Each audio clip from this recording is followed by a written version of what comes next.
El Estado y sus deudas. ¿Por qué tienen 10 meses de plazo? Análisis a fondo de la sentencia C314 de 2021. Magistrado ponente, el doctor Alejandro Linares Cantillo. Hola a todos, bienvenidos a este análisis jurídico.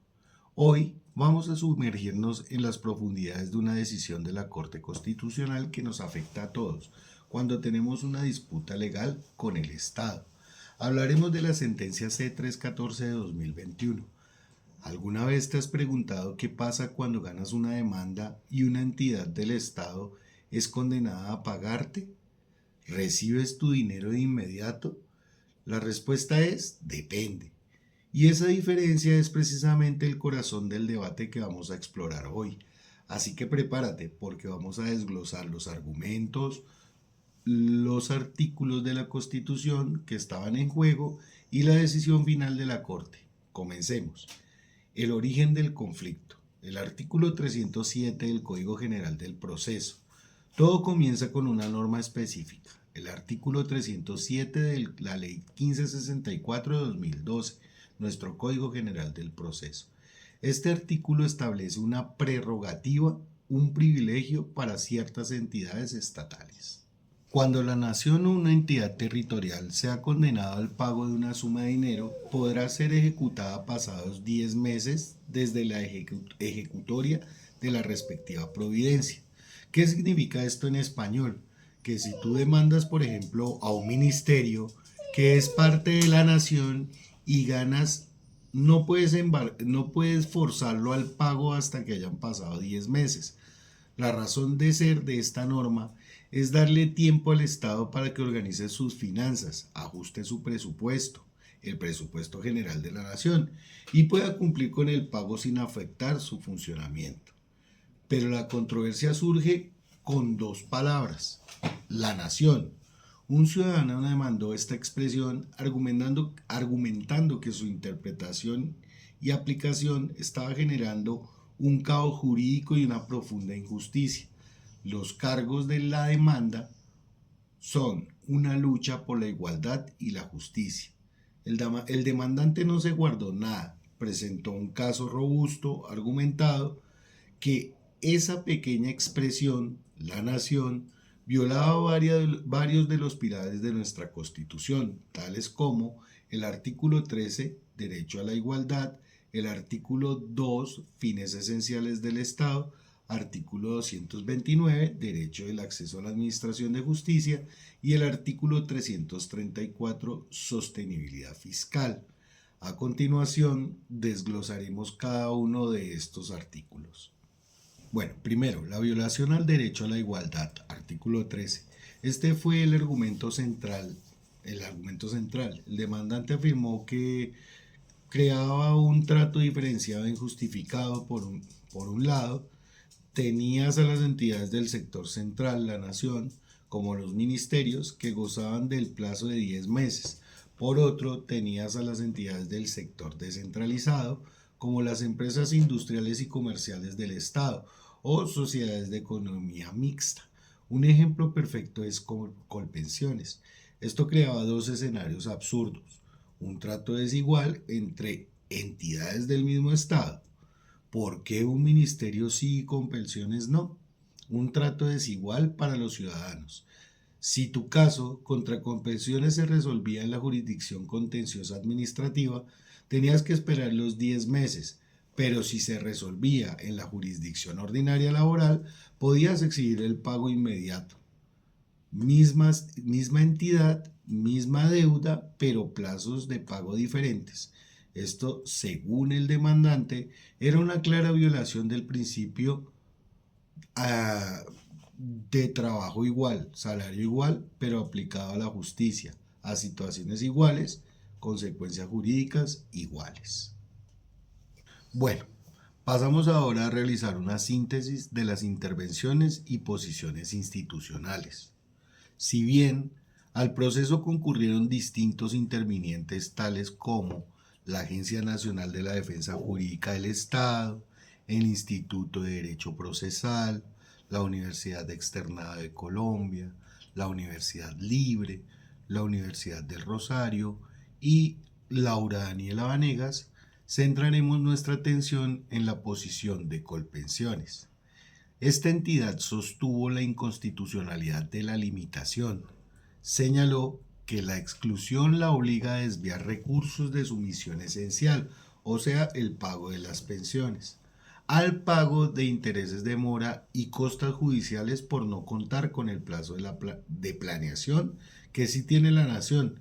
Esto afecta los recursos de la seguridad social. Abordaremos también la visión de la hacienda pública. El Ministerio de Hacienda apoyó la tesis de que el trato era desigual e irrazonable. Pidió a la Corte extender la interpretación de la expresión la nación a otras entidades del sector descentralizado. De esta manera, se garantizaría una gestión presupuestal más ordenada para el pago de todas las obligaciones públicas, entendiendo que con el plazo de los 10 meses que goza el sector central, le permitiría a esta entidad descentralizada poder destinar los recursos necesarios para hacer el pago de esos fallos o esas demandas judiciales. Segundo, la violación de los fines del Estado y el acceso a la justicia, artículos 2 y 229. El artículo 2 de nuestra Constitución dice que uno de los fines del Estado es garantizar la efectividad de los derechos y asegurar la vigencia de un orden justo, y el artículo 229 garantiza el derecho de toda persona a acceder a la justicia. El demandante argumentó que de nada sirve ganar un juicio si la materialización de esa victoria, es decir, recibir el pago, se retrasa, injustificadamente para unos y no para otros. Este trato diferenciado hacía que el acceso a la justicia efectiva fuera una lotería, dependiendo de la entidad que demandaras y el juez que te tocara, pues define esta lotería. Tercero, la afectación a la sostenibilidad fiscal. El artículo 334, y aquí viene un argumento muy poderoso. Irónicamente, la norma que buscaba proteger las finanzas del Estado en su aplicación restrictiva la estaba perjudicando al no tener el plazo de 10 meses. Entidades como Colpensiones eran ejecutadas de inmediato. Esto las obligaba no solo a pagar la deuda principal, sino también los intereses de mora, costas procesales y honorarios de abogados, generando un detrimento patrimonial millonario. Se estaban gastando más dinero por no aplicar de la misma forma el artículo 307 del Código General del Proceso. Bueno, finalmente hemos llegado a la parte final, la decisión de la Corte. ¿Qué fundamentos usó para decidir? Con todos estos argumentos sobre la mesa, la Corte Constitucional procedió a su análisis y su decisión final fue declarar la expresión la nación como exequible, es decir, constitucional y válida. Muchos se preguntarán, ¿cómo es posible? ¿La Corte ignoró la desigualdad? No exactamente. La Corte basó su fallo en una serie de fundamentos jurídicos muy precisos. Primero, la amplia potestad de la configuración legislativa. Este es un principio clave. La Corte sostiene que el Congreso de la República tiene una amplia libertad para diseñar y establecer las reglas de los procedimientos judiciales. El rol de la Corte no es decirle al Congreso cómo hacer las leyes, sino revisar si esas leyes son razonables y proporcionales y si no violan los derechos fundamentales. En este caso, la Corte consideró que el legislador, al diferenciar entre la nación y otras entidades, no actuó de manera arbitraria, sino que ejerció su poder de configuración. Segundo, los sujetos no son comparables, el juicio de igualdad. Aquí está el nudo del asunto. Para la Corte no se podía aplicar un juicio estricto de igualdad porque los grupos no eran idénticos. La nación y las entidades territoriales tienen una característica única. Sus finanzas están atadas al presupuesto general de la nación y a los presupuestos territoriales, que son rígidos y se aprueban anualmente. El plazo de 10 meses se justifica para permitirles hacer los ajustes presupuestarios necesarios, como crear un rubro presupuestal para poder pagar.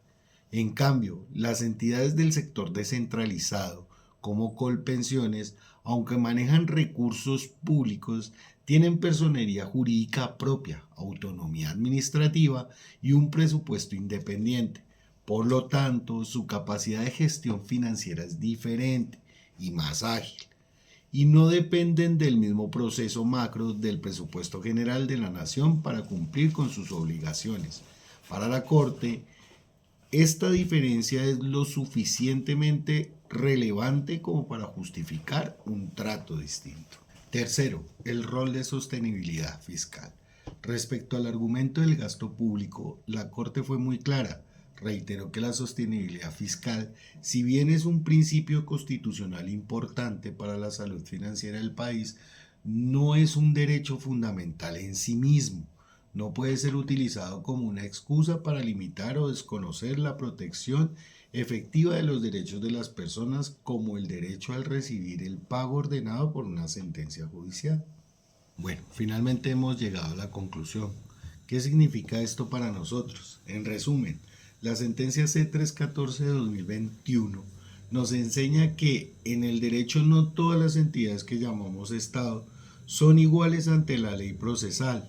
La Corte Constitucional validó la diferencia de trato basándose en la libertad del Congreso para hacer las leyes y en las diferencias estructurales y presupuestarias entre el sector central y el descentralizado del Estado.